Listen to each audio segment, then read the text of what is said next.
Welcome to the channel JIV and CIV Made Simple. So this is our crash course day number 9 content. So let's discuss our ABFM one-liner with MCQ day number 9.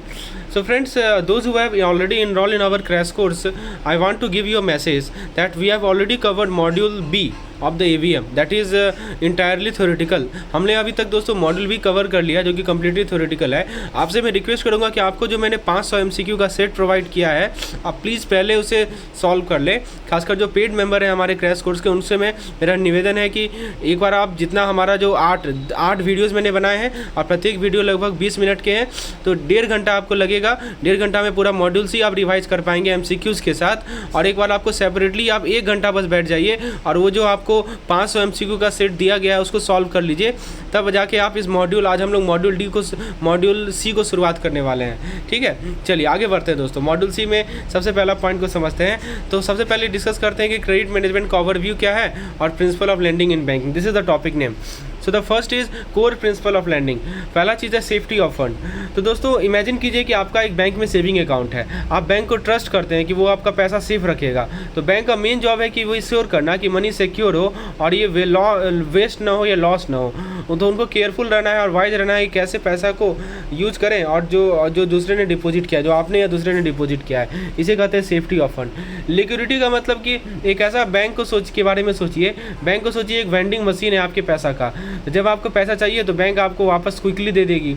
जैसे कि vending machine आपको snacks दे देती है जब आप भूखे होते हैं. तो ये श्योर करना कि हमेशा उसमें मनी रहे हैंड में. तो बैंक कभी कभी गवर्नमेंट बॉन्ड में इन्वेस्ट करती है जिसको वो आसानी से कैश में बदल सकती है जब उसको ज़रूरत पड़े. तो समझे बात को. तो बैंक इंश्योर करती है कि उनके पास लिक्विड फंड रहे और वो गवर्नमेंट बॉन्ड या जिनको तुरंत कैश में बदल सके. नेक्स्ट है डाइवर्सिफिकेशन. जैसे मान लीजिए कि आपके पास एक गार्डन है जिसमें बहुत सारे प्लांट्स हैं. तो दोस्तों यदि एक तरह का प्लांट मुरझा जाता है, बीमार हो जाता है, तो आपके होल गार्डन को वो तो ख़राब नहीं करेगा क्योंकि आपके पास अलग अलग तरह के प्लांट्स हैं. तो बैंक समझिए कि उस पैसे के गार्डनर हैं. वो जो है अलग अलग लोगों को लैंड करते हैं, बिजनेसेस को लैंड करते हैं ताकि यदि एक बोरोवर का ट्रबल हो रिपेइंग में तो बैंक को हर्ट ना करे ज़्यादा क्योंकि उन्होंने बहुत सारे बोरोवर को दे रखा है. समझे. तो वही है डाइवर्सिफिकेशन. नेक्स्ट है हमारा स्टेबिलिटी.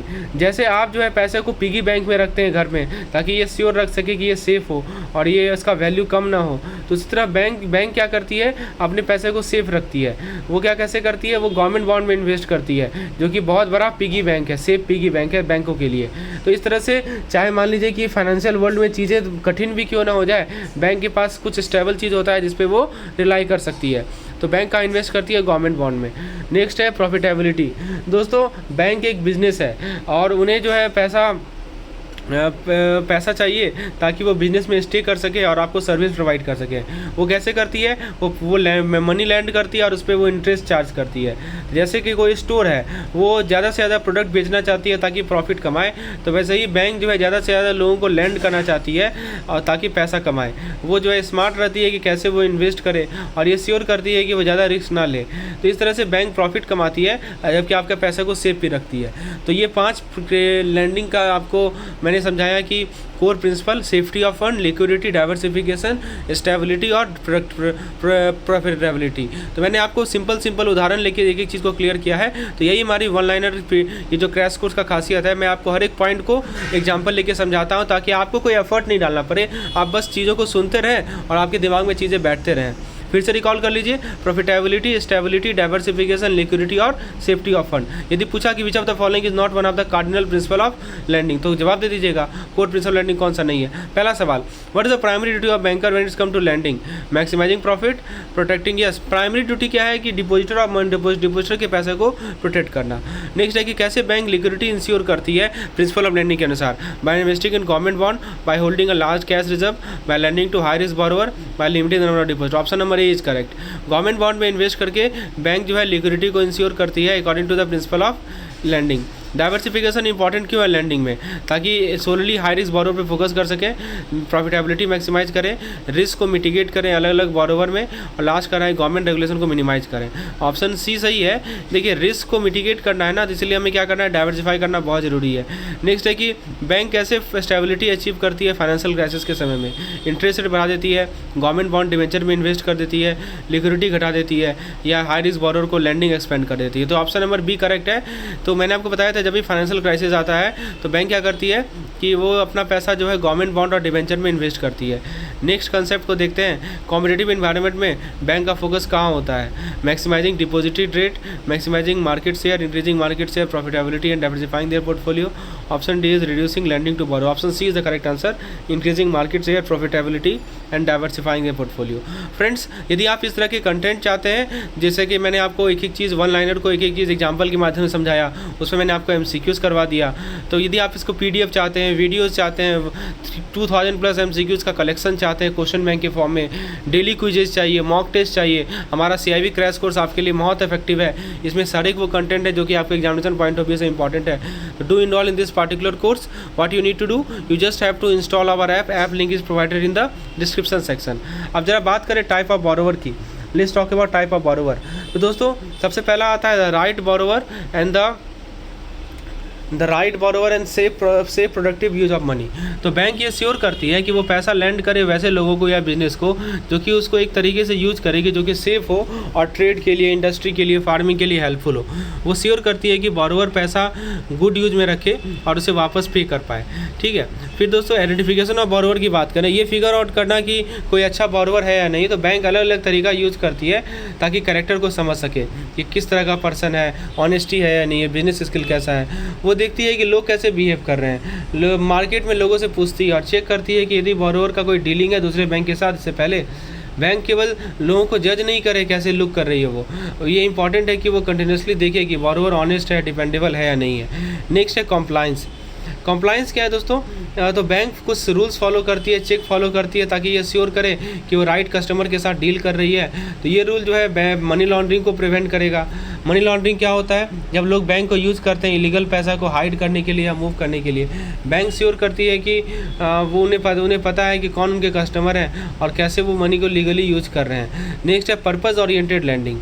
तो पर्पज़ ओरिएंटेड लैंडिंग क्या होता है? तो पर्पज़ ओरिएंटेड लैंडिंग का मतलब ये होता है दोस्तों कि बैंक जब पैसा लैंड करती है तो वो श्योर करती है कि ये अच्छे रीज़न के लिए जा रहा है, राइट। तो यहाँ पे आप देख सकते हैं शॉर्ट टर्म लोन्स के बारे में बताया। यहाँ पे देखिए पर्पज़ लैंडिंग, मैं आपको बता रहा था पर्पज़ लैंडिंग के बारे में। तो बैंक जब पैसा लैंड करती है तो वो श्योर करती है कि वो अच्छे हैं रीज़न के लिए जा रहा है जो कि कम्युनिटी को हेल्प करेगा, हमारी अर्थव्यवस्था को हेल्प करेगा। वो पैसे लैंड को वो जब वो पैसा वहाँ पे नहीं देती है उन चीज़ों के लिए जो कि कोई सेंस ही नहीं हो या हमारी इकोनॉमी को हार्म करे। ठीक है। फिर दोस्तों बताया जा रहा है security for repayment. Security for repayment का क्या मतलब हुआ कि बैंक ये श्योर करती है कि यदि वो पैसा लैंड कर रही है तो उसके पास तरीका हो ये चेक वापस आने का, राइट। और वैराइटीज़ ऑफ लोन होते हैं दोस्तों, यहाँ पे देख सकते हैं। तो इसमें आपका observation, market enquiry, past connection with other institution आता है। Appearance should not be sole factor. और बैंक को कस्टमर एक्सेप्टेंस पॉलिसी को एडेयर करना पड़ेगा। बैंक का जो लैंडिंग है वो पर्पस ओरिएंटेड हो और इकोनॉमिकली डिज़ायरेबल हो। और सिक्योरिटी, यही मैं बताया, सिक्योरिटी होना जरूरी है। बैंक श्योर करती है कि यदि वो पैसा लैंड करे तो वापस आ जाए। तो सिक्योरिटी क्या लेती है? कोलेट्रल लेती है। कोलेट्रल दोस्तों जिसको आसानी से आप कैश या गोल्ड में कन्वर्ट कर सकें या बेचा जा सके। कैश या तो कैश में कन्वर्ट कर लें या उसको आप बेच सकें, वैसा सिक्योरिटी लेती है। तो इससे क्या होता है कि बैंक को पैसा वापस मिल जाता है और अपने वो प्रोमिसेस जो लोगों को दे रखी है उसको मीट करती है। वैराइटीज़ ऑफ लोन की बात करें तो बैंक तरह तरह के लोन ऑफर करती है जिसका अलग अलग पर्पज़ है। कुछ होते हैं शॉर्ट टर्म नीड के लिए, जैसे कि किसी बिजनेस को एक्स्ट्रा पैसा चाहिए कुछ महीने के लिए, और कुछ होते हैं लॉन्ग टर्म प्लान के लिए, जैसे घर खरीदना या नया बिजनेस स्टार्ट करना। तो बैंक ये सभी लोन लोगों को हेल्प करने के लिए देती है और बिजनेस को अपने फाइनेंशियल नीड को फुलफिल करने के देती है, डिपेंडिंग ऑन द सिचुएशन। पहला सवाल, प्राइमरी गोल क्या है बैंकर का जब वो पैसा लैंड करता है बोरोवर को ट्रेड और इंडस्ट्री और एग्रीकल्चर में? इंटरेस्ट रेट मैक्सिमाइज करना, इंश्योर करना कि मनी को सेफ प्रोडक्टिव पर्पज़ के लिए यूज किया जा रहा है, इन नंबर ऑफ बोरोवर बढ़ाना, या स्पेकुलेटिव इन्वेस्टमेंट को प्रमोट करना। ऑप्शन बी सही है। प्राइमरी गोल बैंकर का यही रहेगा कि इंश्योर करना कि मनी को सेफ प्रोडक्टिव पर्पज़ के लिए यूज दिया जा रहा है। क्या फैक्टर को कंसीडर किया जाए जब बोरोवर के कैरेक्टर, इंटीग्रिटी और बिजनेस के एक्यूमेंट को आइडेंटिफाई करना हो? Observation, market enquiry, past connection with other institution. तो बहुत सारी चीज़ें आपको वेरियस सोर्स देखना पड़ेगा। ऑब्जर्वेशन हो गया, मार्केट इंक्वायरी हो गया, पास्ट कनेक्शन हो गया, इन सभी चीज़ें के बाद ही आप कंसिडर करेंगे कि बोरोवर का कैरेक्टर क्या है, इंटीग्रिटी क्या है, बिजनेस एक्यूमेंट क्या है। नेक्स्ट है कि अपीयरेंस क्यों सोल फैक्टर नहीं होता है बोरोवर के कैरेक्टर को गाइड एसेस करने का? तो ऑप्शन ये कह रहा है कि रिलेवेंट है बैंकिंग में, character integrity are not important, appearance alone में not agree, yes correct, appearance alone नहीं बता पाएगा कि उसका कैरेक्टर क्या इंटीग्रिटी का है, इसलिए कंटिन्यूस इवैल्यूएशन बहुत जरूरी है। कौन सा पॉलिसी और प्रोसीड्यूर बैंक एडहेयर करे जब वो कस्टमर को एड्रेस करे, तो credit score policy, customer satisfaction guideline, देखिए कस्टमर एक्सेप्टेंस पॉलिसी होता है और कस्टमर आइडेंटिफिकेशन प्रोसीड्यूर होता है जिसको बैंक एडहेयर करती है जब वो कस्टमर को एड्रेस करे। Option number C is the correct answer. Crucial consideration क्या होता है जब आप सिक्योरिटी ऑफर करते हैं लोन का बैंकिंग में? Security historical value, security sentimental value, security ability to appreciate in value over time, security use of realization. Correct answer is security use of realization and self liquidating nature. What is the significance of short term loan in comparison to the medium or long term loan? Short term loan have less liquidity, short term loan are riskier, short term loan have more liquidity and always use for speculative purpose. दोस्तों more liquidity होता है, short term loan का liquidity काफ़ी ज़्यादा होता है। Friends आपको यदि सब्जेक्ट वाइड क्रैश कोर्स चाहिए, we have also that available. We have ABM crash course, BFM crash course, AVFM and BRBL crash course.